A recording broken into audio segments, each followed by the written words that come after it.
శుభోదయం అండి అందరికీ. ఈరోజు నేను గవర్నమెంట్ స్కూల్స్ గురించి మాట్లాడాలనుకుంటున్నాను. పిల్లలు గవర్నమెంట్ స్కూల్లోనే ఎందుకు చేర్పించాలి, ప్రైవేట్లో ఎందుకు చేర్పించకూడదు అనే దాని గురించి మాట్లాడదాం అనుకుంటున్నాను.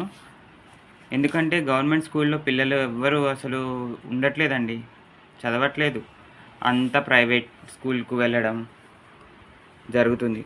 కానీ అక్కడ చూస్తే లక్షల లక్షల ఫీజులు, వేలకు ఫీజులు పేరెంట్స్ కట్టలేక చాలా ఇబ్బంది పడుతున్నారు. ఇంకా ట్రాన్స్పోర్టేషన్ ఛార్జెస్, ఇంకా గేమ్స్, అది ఇది అని ఇంకా చాలా ఉంటాయి. బుక్స్ అని అవని ఇవని. కానీ గవర్నమెంట్ స్కూళ్ళల్లో అట్లా అయితే ఏమి ఉండదు. బుక్స్ వాళ్ళే ఇస్తారు, నోట్బుక్స్ వాళ్ళే ఇస్తారు, మధ్యాహ్నం భోజనం వాళ్ళే పెడతారు, ఇంకా గేమ్స్ ఆడిపిస్తారు. ప్రైవేట్ స్కూళ్ళల్లో అలా గేమ్స్ ఆడిపించడానికి గ్రౌండ్లు కూడా చాలా తక్కువే. అందుకే గవర్నమెంట్ స్కూల్కి మీ పిల్లల్ని పంపించండి. ప్రైవేట్ స్కూళ్ళలో వెళ్తే వాళ్ళు అన్ని సదుపాయాలు కల్పించారు పిల్లలకి. అన్నీ మనమే తీసుకోవాలి, అన్నీ మనమే ప్రిపేర్ చేయాలి, పంపించాలి. కానీ గవర్నమెంట్ స్కూళ్ళల్లో అనుభవజ్ఞులైన డిఎస్సి కఠోర ఎగ్జాములు రాసి పాస్ అయ్యి జాబులు తెచ్చుకున్న వాళ్ళు అనుభవజ్ఞులైన టీచర్స్ ఉంటారు అక్కడ. ప్రైవేట్ స్కూళ్ళల్లో అయితే డిగ్రీ చదివి అది ఇక నార్మల్ అన్క్వాలిఫైడ్ టీచర్స్ వస్తారు. వాళ్ళు చెప్తారు, పిల్లలకి అర్థం కాదు, వాళ్ళు సరిగా చదవలేరు.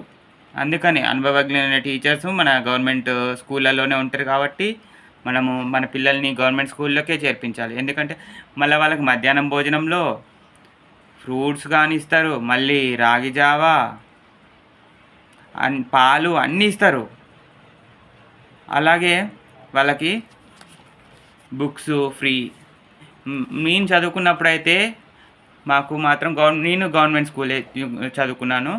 నాకు అప్పుడు నేను చదువుకున్నప్పుడు గవర్నమెంట్ స్కూల్లో నాకు ఓన్లీ టెక్స్ట్ బుక్స్ ఒక్కటే ఇచ్చారు. నోట్బుక్స్ అయితే మేమే కొనుక్కునే వాళ్ళము. అప్పుడు మేము చదువుకునేటప్పుడు మధ్యాహ్నం భోజనం కూడా మాకు లేదు. ఇప్పుడు వచ్చింది అది మధ్యాహ్నం భోజనం. మేము చదువుకున్నప్పుడు వస్తే బాగుండని నేను చాలా అనుకున్నా, కానీ అది ఇప్పుడు వచ్చింది. అప్పుడు వస్తే బాగుండని చాలా ఫీల్ అయ్యా నేనైతే. అప్పుడు కూడా ఉంటే బాగుండు. నేను చదువుకున్నప్పుడు అయితే స్కూల్కి నడుచుకుంటూ 3 కిలోమీటర్స్ నడుచుకుంటూ వెళ్ళేవాడిని స్కూల్కి.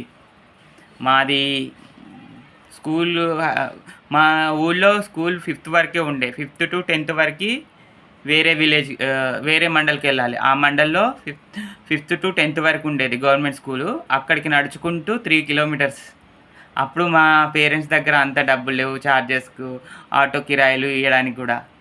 అందుకనే మా విలేజెస్ అందరూ పిల్లలు నడుచుకుంటే వెళ్ళేవాళ్ళం. అక్కడ అందరం మళ్ళీ నడుచుకుంటూనే వచ్చేవాళ్ళం. పెద్ద గ్రౌండ్ ఉంటుంది, బాగా ఆడుకునే వాళ్ళం. ఇప్పుడైతే ప్రైవేట్ స్కూళ్ళల్లో సరిగా గ్రౌండ్ ఉండదు, ఆడుకోవడానికి స్పోర్ట్స్ టీచర్ ఉండడు. ఇప్పుడు గవర్నమెంట్ స్కూళ్ళల్లో కూడా ఏఐ క్లాసెస్, కంప్యూటర్ క్లాసెస్ అన్నీ చెప్తున్నారు. ప్రైవేట్ స్కూల్కు అంటే ఎక్కువగా గవర్నమెంట్ స్కూలే డెవలప్ అవుతుంది. కాబట్టి మీ పిల్లల్ని కూడా గవర్నమెంట్ స్కూల్లో పంపించండి, వాళ్ళ భవిష్యత్తు బాగుంటుంది. అలాగే ఈ ఫీజుల భారం తల్లిదండ్రులకు బాగా ఎక్కువైతుంది. ఫీజులు కట్టలేక కూడా తల్లిదండ్రులు చాలా కష్టపడుతున్నారు. సరిగ్గా ఎగ్జామ్స్ రాసే టైంకి హాల్ టికెట్ ఇయ్యను, ఫీజు కడితేనే హాల్ టికెట్ ఇస్తాము అని చాలామంది పిల్లలు చాలా స్ట్రగుల్స్ ఫేస్ చేస్తున్నారు. కాబట్టి మీ పిల్లలని గవర్నమెంట్ స్కూల్కు పంపించండి. మీకు అలాంటి ఇబ్బందులు ఏముండవు. స్కూల్ కూడా టీచర్స్ కూడా బాగా చెప్తారు. ఇప్పుడు 10th క్లాస్లో పిల్లలకి గవర్నమెంట్ స్కూల్లో ప్రైవేట్ స్కూల్లో వచ్చిన మార్కుల వాళ్ళకంటే గవర్నమెంట్ స్కూళ్ళల్లో మా పిల్లలకి ఎక్కువ మార్కులు వచ్చినాయి. మీరే అర్థం చేసుకోండి.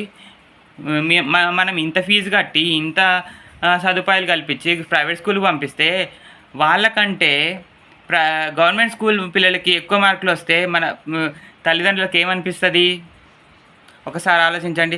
అరే నేను ఇన్ని డబ్బులు కట్టి ఫీజు కట్టి పంపిస్తున్నాను, నేను ఇంత మంచిగా చేసిన నీకు, కానీ గవర్నమెంట్ స్కూల్లో పిల్లలకంటే చాలా తక్కువ మార్కులు వచ్చినాయి అని తల్లిదండ్రులు ఫీల్ అవుతారు. అందుకనే ఇప్పటి నుంచైనా మీ పిల్లల్ని ప్రైవేట్ స్కూల్లో కాకుండా గవర్నమెంట్ స్కూల్లో పంపించండి. Thank you.